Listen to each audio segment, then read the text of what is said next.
Hello everyone, today we are going to start the part 2 for the current affairs for the month of March. एक video हम already बना चुके हैं March month की, ये second video है for the current affairs. We are starting with question number 55. Last time हम 54 questions तक कवर कर चुके हैं. तो क्वेश्चन नंबर 55 जो है वो है which country is hosting the world kabaddi world cup 2025. तो वर्ल्ड कबड्डी वर्ल्ड कप 2025 जो है कौन सा कंट्री इसको होस्ट कर रहा है, तो किसने इसको होस्ट किया था, तो वो कंट्री है इंग्लैंड. और इसको विनर कंट्री जो है ये हम पिछले वीडियो पार्ट में भी देख चुके हैं, जो विनर है वो है इंडिया एंड जो रनर अप इसमें रहे वो इंग्लैंड ही थे जो कि होस्ट थे. और इंडिया की जो विनिंग है ये भी दोनों कैटेगरीज में है, मेंस एंड वुमेन्स, और ये भी रनर अप जो है दोनों कैटेगरी में रहे, मेंस एंड वुमेन्स. ठीक है, चलो question number 56. What is the date of world consumer rights day. World consumer rights day जो है वो कब मनाया जाता है, कब होता है, वो कब ऑब्जर्व किया जाता है. 15 मार्च जो होता है वो होता है वर्ल्ड कंज्यूमर राइट्स डे. ठीक है, चलो question number 57. Which mission was launched in March 2025 to bring back stranded astronauts Sunita Williams and Butch Wilmore. कौन सा ऐसा मिशन था जिसको लॉन्च किया गया था इनको लाने के लिए, तो उसका जो करेक्ट आंसर है वो है क्रू 10.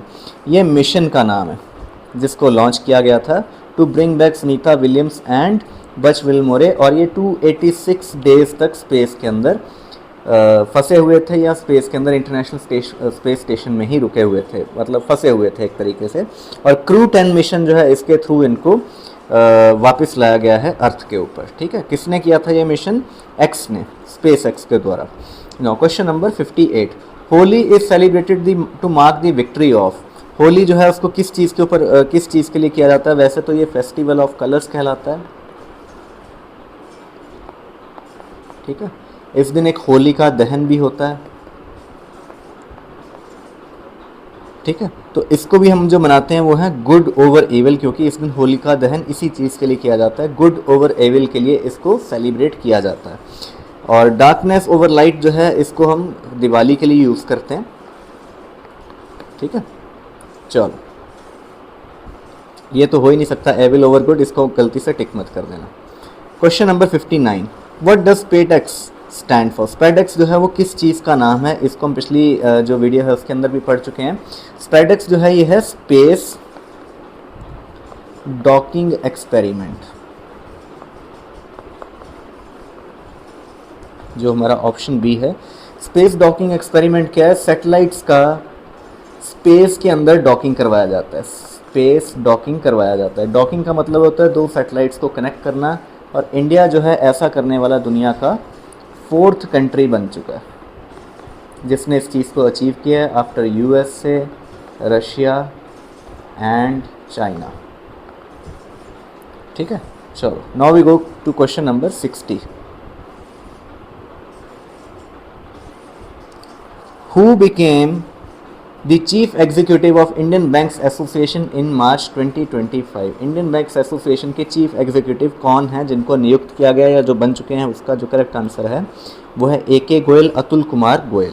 ठीक है, question number 61. According to QS world university rankings. QS जो है ये वर्ल्ड की यूनिवर्सिटी रैंकिंग्स जो है उनको निकालते हैं हर साल बाई सब्जेक्ट वाइज इन्होंने जो है अपना रैंकिंग्स दिया है. How many Indian universities are among the world's top 50. तो इंडिया की कितनी यूनिवर्सिटीज़ हैं जो टॉप 50 का इस बार पार्ट बनी है, तो इसका जो करेक्ट आंसर है वो 9 यूनिवर्सिटीज़ जो हैं वो टॉप 50 के अंदर फिगर हुई हैं. क्वेश्चन नंबर 62 है विच institution secure the highest rank in QS subject rankings 2025. कौन से इंडियन इंस्टीट्यूशन को ये रैंक मिला, तो इसका जो करेक्ट आंसर है वो है Indian school of mines Dhanbad. ठीक है, धनबाद के अंदर ये है इंडियन स्कूल ऑफ माइंस जिसको हाईएस्ट रैंकिंग मिली है. और कौन सी दो IITs हैं जो टॉप 50 में फिगर हुई हैं, तो इसका जो करेक्ट आंसर है वो है IIT Delhi and IIT Bombay. ठीक है, IIT Delhi and IIT Bombay जो हैं ये फिगर हुई हैं as the top university in top 50 के अंदर इन इंजीनियरिंग टेक्नोलॉजी कैटेगरी के अंदर. ठीक है, which Indian institute ranked in the top 50 for the business administration studies. तो उसका जो करेक्ट आंसर है वो है option A IIM Ahmedabad and IIM Bangalore. यही दो IIM जो हैं ये काफ़ी फेमस हैं वर्ल्ड वाइड, तो इन्हीं दोनों का जो है हाईएस्ट रैंक मिला है बिजनेस मैनेजमेंट स्टडीज़ कैटेगरी के अंदर. चलो now we go to question number 65. Which test from the light combat aircraft Mark 1. Light combat aircraft का और नाम क्या है, तेजस. ठीक है। इसका मार्क 1 जो है वो ऑलरेडी फ्लाई कर रहा है, इंडिया के पास 2 इसके स्क्वाड्रंस भी हैं। ठीक है, अभी हम जो मैन्युफैक्चर कर रहे हैं वो कर रहे हैं मार्क 1 अल्फ़ा।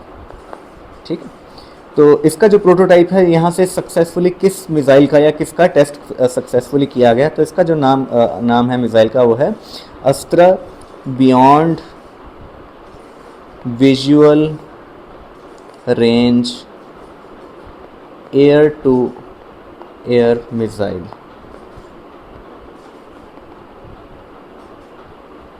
ठीक है, तो ये इंडिया की खुद की बनाई हुई एक मिसाइल है जो air to air missile category में होती है। इसको अभी तक हम Su-30 MKI से भी लॉन्च करते आए हैं। ठीक है, अभी इसको इंटीग्रेट कर दिया गया successfully on light combat aircraft के ऊपर। ठीक है, अस्त्रा मार्क 1, मार्क 2, मार्क 3 इसमें 3 हैं। मार्क 1 हमारी ऑलरेडी सर्विस में, मार्क 2 के जो टेस्ट हैं वो एक्चुअली क्लियर्ड हैं। मार्क 3 जो है इंडिया अभी इसको बना रहा है और इसके टेस्ट अभी चल रहे हैं। ठीक है, चलो now we go to question number 66। Who hijack the passenger train in Balochistan. तो ये बड़ा फेमस इंसिडेंट हुआ था मार्च के अंदर। बलूचिस्तान है एक प्रोविंस है पाकिस्तान के अंदर जिसकी कैपिटल है क्वेटा, ये इसकी कैपिटल सिटी का नाम है।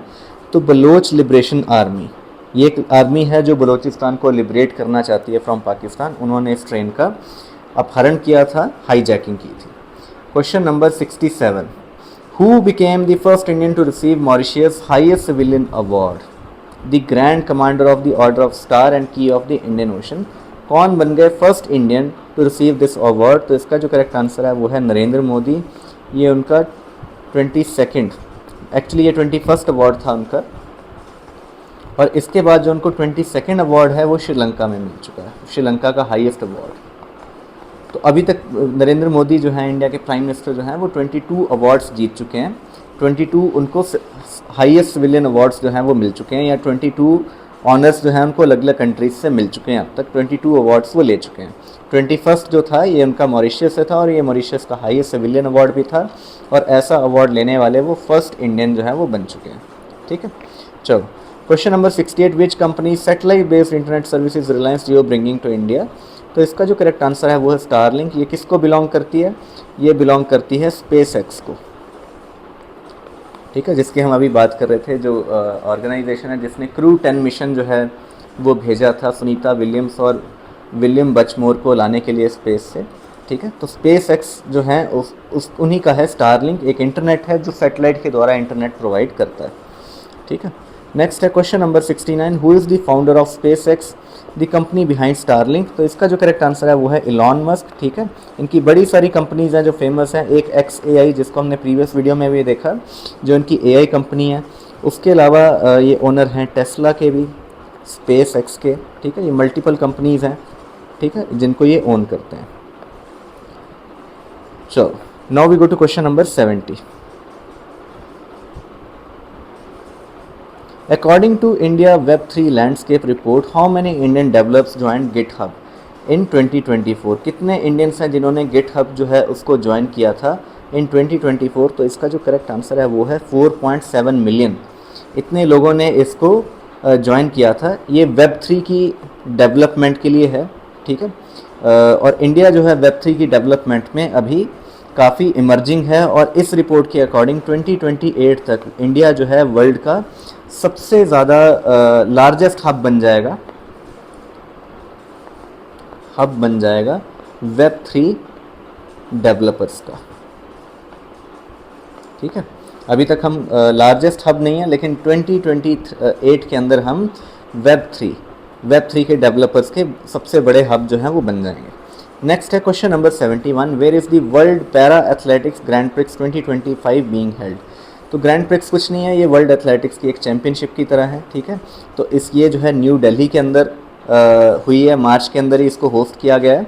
ठीक है, न्यू दिल्ली के अंदर करवाई गई है world para athletics grand prix 2025। Question number 72। Madhav national park which was declared as the tiger reserve in March 25? तो ये 58th टाइगर रिजर्व है, लेटेस्ट टाइगर रिजर्व है इंडिया का, माधव नेशनल पार्क जो पहले से है। ये कौन सी स्टेट में, कौन से डिस्ट्रिक्ट में लोकेटेड है? मध्य प्रदेश के।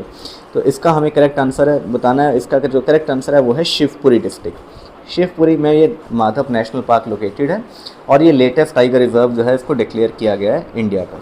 Question number 73, when did the second part of budget session of Indian parliament commence. तो इसका जो सेकंड सेशन है वो कब कमेंस हुआ था, 10 मार्च को ये कमेंस हुआ था, ठीक है, और ये ख़त्म हुआ है हमारा 3 अप्रैल तक चला ये वाला जो सेशन है। और इसके अंदर एक इम्पॉर्टेंट बिल जो पास किया गया है वो है वक्फ अमेंडमेंट बिल, जिसको हमारे पार्लियामेंट के लोकसभा और राज्यसभा दोनों से पास करवा लिया गया है, ठीक है, और ये बिल बन चुका है आफ्टर अकॉर्डिंग प्रेसिडेंट साइन, ठीक है। और अभी इसी को सुप्रीम कोर्ट में चैलेंज किया गया और सुप्रीम कोर्ट में इसके ऊपर सुनवाई जो है चल रही है। चलो नेक्स्ट है question number 74, when is CISF raising day celebrated annually. CISF का जो रेजिंग डे है उसको कब सेलिब्रेट किया जाता है, तो इसका जो करेक्ट आंसर है वो है 10th ऑफ मार्च जो है वो CISF का रेजिंग डे होता है।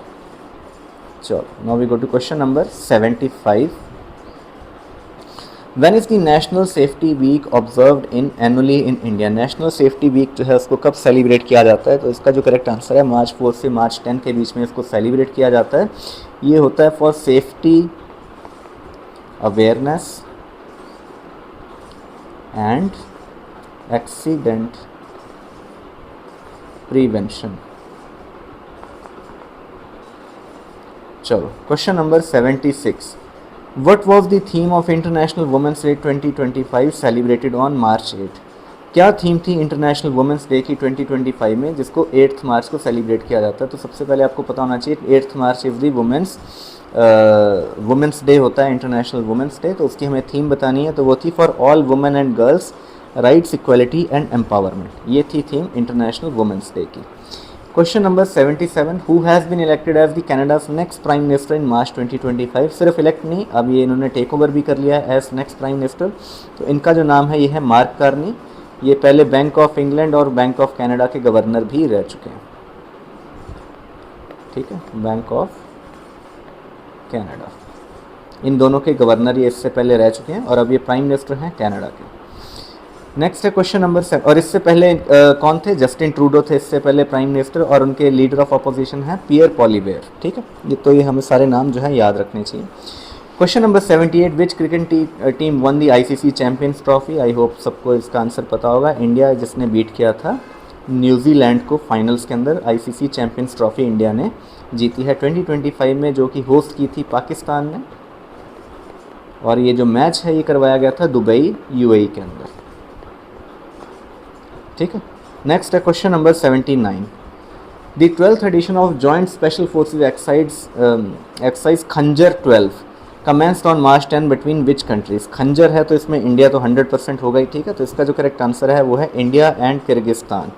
इंडिया एंड किर्गिस्तान के अंदर जो एक्सरसाइज करवाई जाती है स्पेशल फोर्सेस की एक्सरसाइज, इसका नाम है खंजर 12, ठीक है। चलो अब हम चलते हैं नेक्स्ट क्वेश्चन पे।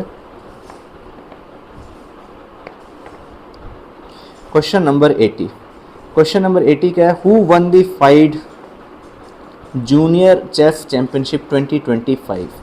तो जूनियर चेस चैंपियन जो फाइड के वर्ल्ड चैंपियन हैं इस टाइम पे, नॉट जूनियर, वो हैं डी गुकेश। ये भी इंडियन हैं और ये 3rd एशियन भी हैं जिन्होंने इस टाइटल को जीता है, ठीक है। अभी हम बात कर रहे हैं जूनियर चेस चैंपियनशिप, तो इसका जो करेक्ट आंसर है वो है प्रणव वेंकटेश। ये आपको नाम याद रखना है। तो ये बन गए फाइट के जूनियर चेस चैंपियन इन 2025।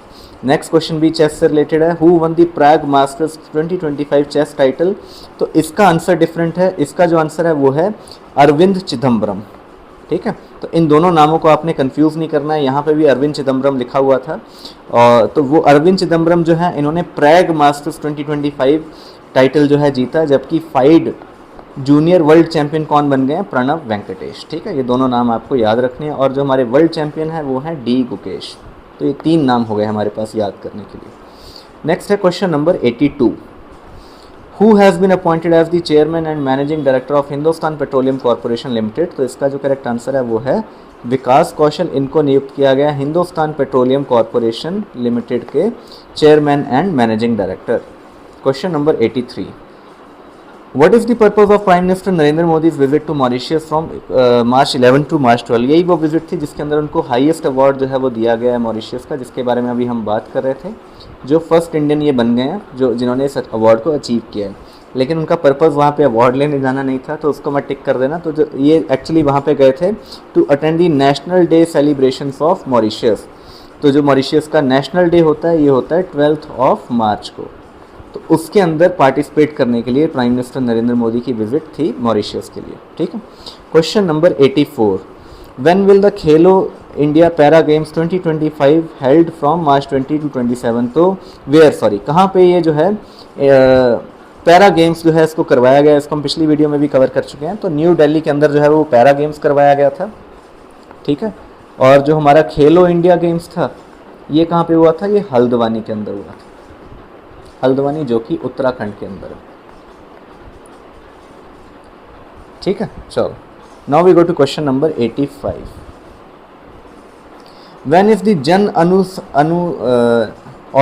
जन औषधि दिवस सेलिब्रेटेड। जन औषधि दिवस जो है उसको कब सेलिब्रेट किया जाता है, तो इसका जो करेक्ट आंसर है 7 ऑफ मार्च, वुमेंस डे से जस्ट एक दिन पहले जो होता है वो होता है जन औषधि दिवस। ये होता है टू रेज अवेयरनेस अबाउट प्रधानमंत्री जन औषधि परियोजना, अवेयरनेस अबाउट प्रधानमंत्री। ये भी आप नोट कर लीजिए क्योंकि ये भी क्वेश्चन पूछा जा सकता है कि किस चीज़ से रिलेटेड होता है। प्रधानमंत्री भारतीय जन औषधि परियोजना, PMBJP। ठीक है, ये इस स्कीम का नाम है और 7 मार्च जो है उसको सेलिब्रेट किया जाता है जन औषधि दिवस। ठीक है, now we go to question number 86, which organisation organises Sahityotsav festival of letters from March 7 to 12 at Rabindra Bhavan new Delhi. कौन सी ऑर्गेनाइजेशन है जो ऑर्गेनाइज करती है साहित्योत्सव को, तो इसका जो आंसर है वो है साहित्य अकेडमी, जो साहित्य अकेडमी अवार्ड्स भी प्रोवाइड करती है। तो ये जो है फेस्टिवल ऑफ लेटर्स इन्होंने सेलिब्रेट किया है साहित्य अकेडमी में। चलो question number 87, the government has approved a ropeway project to Hemkund Sahib. Hemkund Sahib जैसे कि हमें पता है ये उत्तराखंड के अंदर है।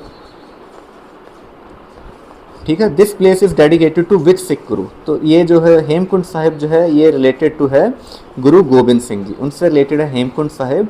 और ये कहाँ पे ये जो हेमकुंड साहिब है ये कहाँ पे है, ये उत्तराखंड के चामोली डिस्ट्रिक्ट के अंदर, चामोली डिस्ट्रिक्ट में ये बिलोंग करता है। और ये जो रोपवे है इसको गवर्नमेंट ने अप्रूव किया है, ये कनेक्ट करेगा हेमकुंड साहिब को गोविंद घाट के साथ, गोविंद घाट टू हेमकुंड साहिब, इन दोनों को कनेक्ट करेगा ये रोपवे जिसको गवर्नमेंट ने अप्रूव किया है। चलो इसके अलावा एक और रोपवे अप्रूव किया, उससे रिलेटेड क्वेश्चन है, government has approve the construction of 12.9 kilometre ropeway from Sonprayag to which pilgrimation site. Sonprayag जो है ये भी उत्तराखंड के ही अंदर है। ठीक है, कौन सी पिलग्रिम साइट के साथ ये इसको कनेक्ट करेगा, तो जो इसका आंसर है वो है केदारनाथ। बहुत सारे बच्चे जो हैं बद्रीनाथ केदारनाथ में कंफ्यूज रहते हैं, तो इसको आप ध्यान से टिक करिएगा, केदारनाथ को ये कनेक्ट करेगा सोनप्रयाग के साथ। ठीक है, और यहाँ पे ये जो चारों प्लेसेस के नाम लिखे हुए हैं ये चारों प्लेसेस किससे बिलोंग करते हैं, चार धाम से। चार धाम यात्रा जो उत्तराखंड के अंदर की जाती है, ये उत्तराखंड के चारों धामों के नाम हैं।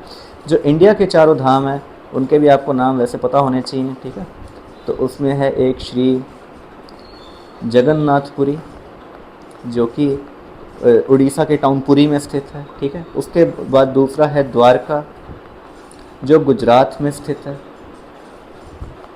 ठीक है, उसके बाद तीसरा जो चार धाम है वो है केदारनाथ। ठीक है, जो उत्तराखंड के अंदर स्थित है। ठीक है, और इसके बाद जो हमारा चौथा है वो है रामेश्वरम। ठीक है, जो तमिलनाडु में स्थित है। तो ये चार धाम है। ठीक है, ये चारों धाम जो हैं चारों युगों को के बारे में बताते हैं। रामेश्वरम जो है त्रेता युग से रिलेटेड है, केदारनाथ जो है ये सतयुग से रिलेटेड है, द्वारका जो है ये द्वापर युग से रिलेटेड है, और जगन्नाथपुरी जो है ये रिलेटेड है कलयुग से। ठीक है, now we go to question number 89। Question number 89 क्या है, what is the name of initiative launched by CISF। एक CISF के द्वारा, हमने CISF का भी रेजिंग डे पढ़ा था कि 10 मार्च को इनका रेजिंग डे होता है CISF का। CISF की फुल फॉर्म क्या होती है, सेंट्रल इंडस्ट्रियल सिक्योरिटी फोर्स। ठीक है, किस चीज़ के लिए रिस्पॉन्सिबल होते हैं? इंडिया की इंडस्ट्रियल जो जैसे PSUs, एयरपोर्ट्स, सी पोर्ट्स, ठीक है, जो इस तरह की इंस्टॉलेशंस होती हैं उसकी सिक्योरिटी के लिए ये रिस्पॉन्सिबल होते हैं। तो इन्होंने जो इनिशिएटिव क्या इस बार अपने 56th रेजिंग डे पे के ऊपर कौन सा इनिशिएटिव लॉन्च किया, ये हमारा क्वेश्चन है। तो 4 हमारी ऑप्शन है। भारत सुरक्षा यात्रा, ये पहली ऑप्शन है। दूसरी ऑप्शन है स्वच्छ सागर सुरक्षित भारत। अगली 2 ऑप्शन अगले पेज पे देखते हैं। अगली 2 ऑप्शन जो है वो है सुरक्षित तट समृद्ध भारत, और चौथी है जल शक्ति अभियान। तो इसका जो करेक्ट आंसर है वो है सुरक्षित तट, कि हमारे कोस्ट जो है वो बिल्कुल सुरक्षित होने चाहिए। तो ये इस बार का इनका थीम था 56th रेजिंग डे का।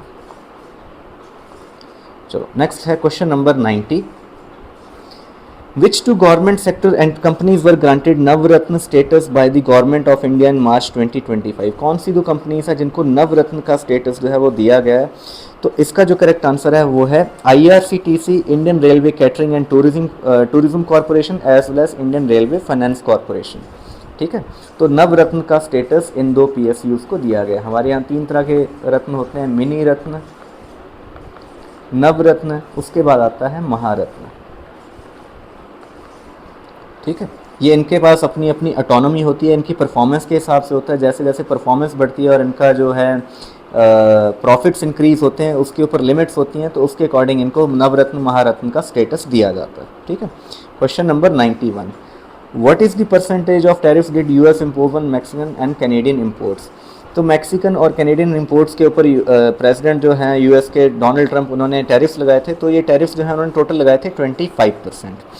इसी टाइम पे इन्होंने सबसे पहली बार जो चाइनीज़ गुड्स के ऊपर टैरिफ्स लगाए थे वो थे 10% स्टार्टिंग में, लेकिन उस टाइम पे वो इंक्रीज़ हो गए थे फ्रॉम 10% टू 20%। जो हमारा नेक्स्ट क्वेश्चन है कि चाइना के ऊपर उन्होंने कितने टैरिफ लगाए थे? उस टाइम पे वो 20% थे। आज की डेट में ये 245% तक जा चुके हैं चाइना के ऊपर।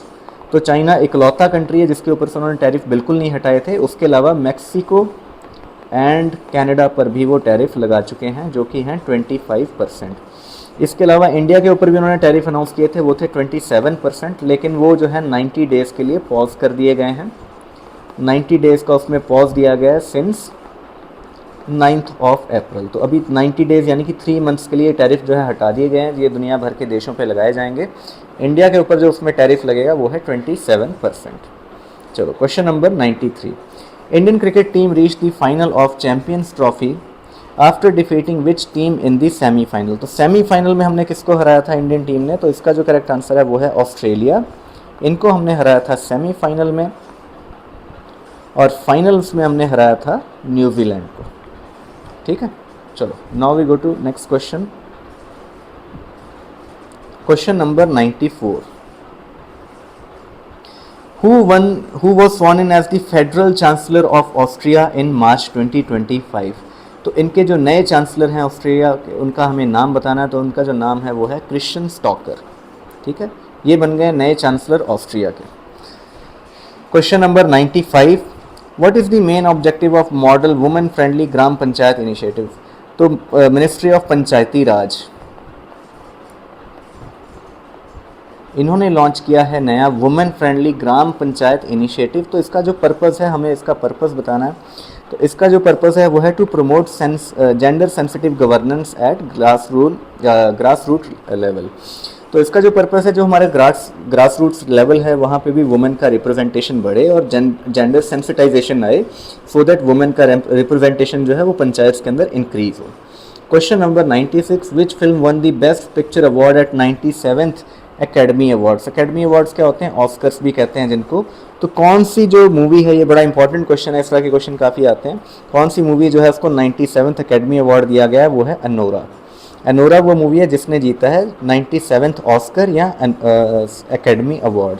नेक्स्ट क्वेश्चन भी इससे रिलेटेड है। Who won the best director award eight Oscars 2025 for his film Anora? Anora film के लिए किसको दिया गया? तो इसके जो डायरेक्टर थे वो थे शॉन बेकर। ठीक है, शॉन बेकर को जो है बेस्ट डायरेक्टर का अवार्ड दिया गया for the Oscars 2025 for his film Anora. Question number 98। Which actor won the best actor award for his role in the Brutalist. तो बेस्ट एक्टर का जो अवार्ड है वो कौन सी मूवी के एक्टर को दिया गया? द ब्रूटलिस्ट के जो एक्टर हैं उनको दिया गया, जिनका नाम है एड्रियन ब्रॉडी। एड्रियन ब्रॉडी जो हैं उन्होंने जीता बेस्ट एक्टर का अवार्ड इन द ऑस्कर्स 2025। तो अब तक हमने 3 पढ़ लिए हैं कि मूवी कौन सी थी। मूवी थी अनोरा, ठीक है, ये थी बेस्ट मूवी। उसके बाद था बेस्ट डायरेक्टर, ये अवार्ड इसी के मूवी के डायरेक्टर का था जिनका नाम है शॉन बेकर। उसके बाद है बेस्ट एक्टर, तो इनका नाम है Adrien Brody.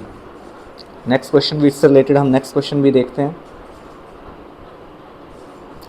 Mikey Madison won the best actress for which film. तो सबसे पहले इन्होंने किस चीज़ का अवार्ड जीता है? माइकी मेडिसन ने बेस्ट एक्ट्रेस इन ऑस्कर्स 2025।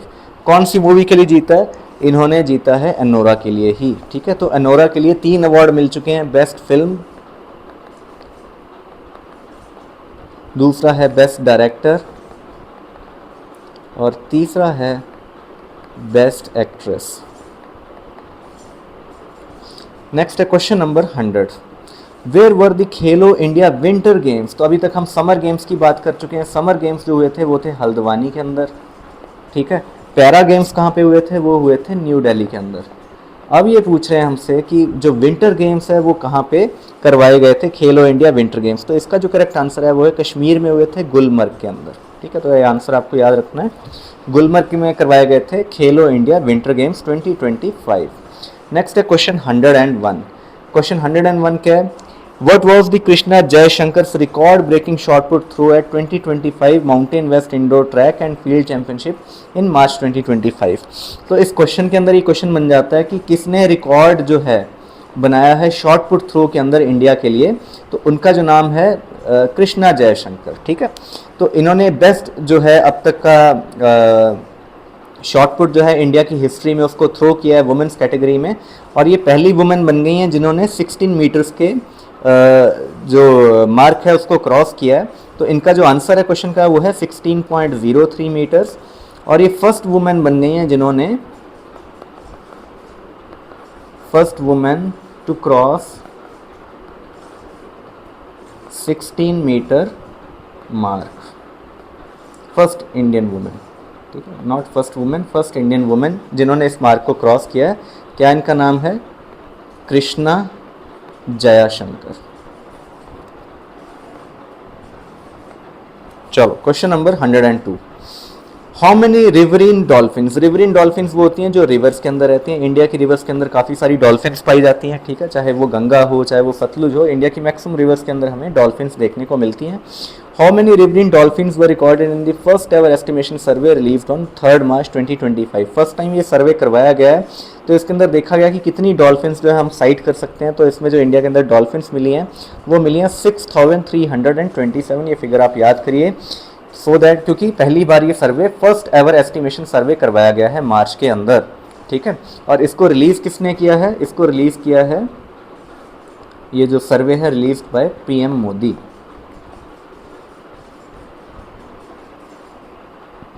ठीक है। और इसको कहाँ पे इसको प्रेजेंट किया गया?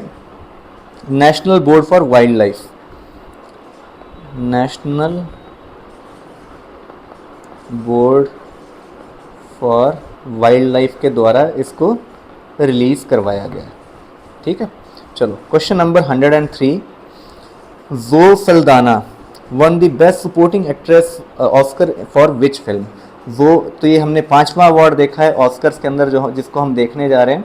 तो इसका जो आंसर है वो है एमिला पेरिस। एमिला पेरिस जो है उनको दिया गया है बेस्ट सपोर्टिंग एक्ट्रेस का अवार्ड, ठीक है। एंड क्या कहते हैं, स्पेनिश लैंग्वेज की के लिए ये अवार्ड दिया गया है, स्पेनिश लैंग्वेज, ठीक है। तो ये 5th अवार्ड था हमारा अब तक का ऑस्कर्स का 2025 के अवार्ड से रिलेटेड। चलो question number 104। Which teams have qualified for semifinals. तो अभी तो ये हो गया है, लेकिन ये मार्च के क्वेश्चंस थे, हम थोड़ा लेट कवर कर रहे हैं। तो इसको किस किस ने जो है ग्रुप ए में से सेमीफाइनल्स के लिए क्वालिफाई किया था, तो इसका जो आंसर है वो है न्यूजीलैंड एंड इंडिया, दोनों कंट्रीज़ ने ही क्वालिफाई किया था सेमीफाइनल्स के लिए भी, और बाद में फाइनल्स भी इन्हीं दो कंट्रीज़ के बीच में खेला गया था इन दुबई, जिसको इंडिया ने जीता था बाद में, India one. Question number 105, when is the world wild life day celebrated annually? World wild life day कब होता है? ये 3 मार्च को सेलिब्रेट किया जाता है, world wild life day. Question number 106, what determines the beginning of Ramadan, the fasting month of Muslims? ठीक है, रमदान मंथ जो है वो किस चीज़ से स्टार्ट होता है? तो ये होता है sighting of the crescent moon, crescent moon की साइटिंग के साथ जो है रमदान की स्टार्टिंग की जाती है। बाकी इसमें अंदर बाकी सारी जो ऑप्शंस हैं वो गलत हैं। चलो question number 107, on February 28 Ukrainian president Volodymyr Zelensky and US president Donald Trump clashed publicly. तो ये काफ़ी फेमस हुआ था, इनका एक पब्लिक क्लैश हो गया था, जबकि जो यूक्रेन के प्रेसिडेंट है ये यूएस से गए हुए थे, वाइट हाउस में गए हुए थे, वहाँ पे इनके बीच में एक क्लैश देखा गया था। तो वो क्लैश जो है किस चीज़ पे देखा गया था? वो था Ukraine's refusal to negotiate with Russia. Ukraine और रशिया की जो वॉर चल रही है, तो यूक्रेन जो था उसने रिलक्टेंस दिखाई थी कि वो रशिया के साथ नेगोशिएट नहीं करना चाहते किसी भी तरह की डील के ऊपर। हालांकि बाद में जो जो उनका रिलक्टेंस है वो नहीं रहा था, और बाद में एक 30 डेज़ जो सीज़ फायर है, 30 डेज सीज़ फायर, उसको स्टार्ट करवाया गया था बिटवीन रशिया एंड यूक्रेन। ठीक है, नेक्स्ट है question number 108, Sensex closed eight 73,198 on 28 February, what was the all time high level of Sensex before it's recent decline? तो decline तो इसने किया ही है, क्योंकि जब से टैरिफ्स की वजह से, टैरिफ्स की जब से अनाउंसमेंट हुई थी, हालांकि टैरिफ्स जो है ये 3 अप्रैल को आए थे, 3 या 2 अप्रैल को, लेकिन जो इसमें गिरावट है वो मार्च में ही देखने को मिली थी, दुनिया भर के जो इंडेक्सेस थे उनके अंदर इंक्लूडेड। तो ये जो मैक्सिमम मार्क इसने अचीव किया था वो था 85,978, ऑलमोस्ट 86,000 के आसपास जो है हाईएस्ट सेंसेक्स ने अपना रिकॉर्ड दर्ज किया था। सेंसेक्स आपको पता होना चाहिए, बॉम्बे स्टॉक एक्सचेंज जो है उसकी जो इंडेक्स है उसका नाम है सेंसेक्स। ठीक है, इंडिया के अंदर 2 इस तरह के इंडेक्स हैं, एक का नाम सेंसेक्स है और एक का नाम निफ्टी है। ठीक है, निफ्टी जो है वो नेशनल स्टॉक एक्सचेंज से रिलेटेड है, नेशनल स्टॉक एक्सचेंज उसके लिए है निफ्टी, और बॉम्बे स्टॉक एक्सचेंज उसके लिए है सेंसेक्स। ठीक है, अब है question number 109, what was India's GDP growth in real terms during the October December quarter of 2024 to 2025? Real terms के अंदर, रियल टर्म्स होती है जब हम इन्फ्लेशन को ऑफसेट कर देते हैं। ठीक है, तो उसको रियल बोला जाता है, अदरवाइज जो दूसरी टर्म होती है वो होती है नॉमिनल।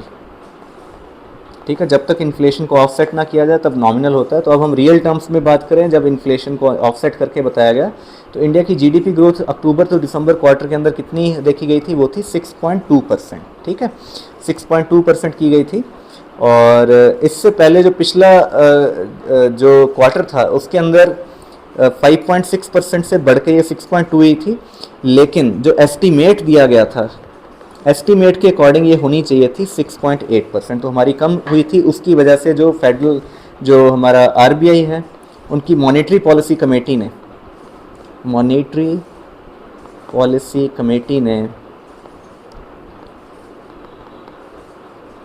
रेपो रेट जो है उसको रिड्यूस किया था। ठीक है, क्योंकि ये हमें कम देखने को मिली थी, 6.2% देखने को मिली थी, इसलिए रेपो रेट में 25 पॉइंट्स का रिडक्शन जो है वो हमें देखने को मिला था।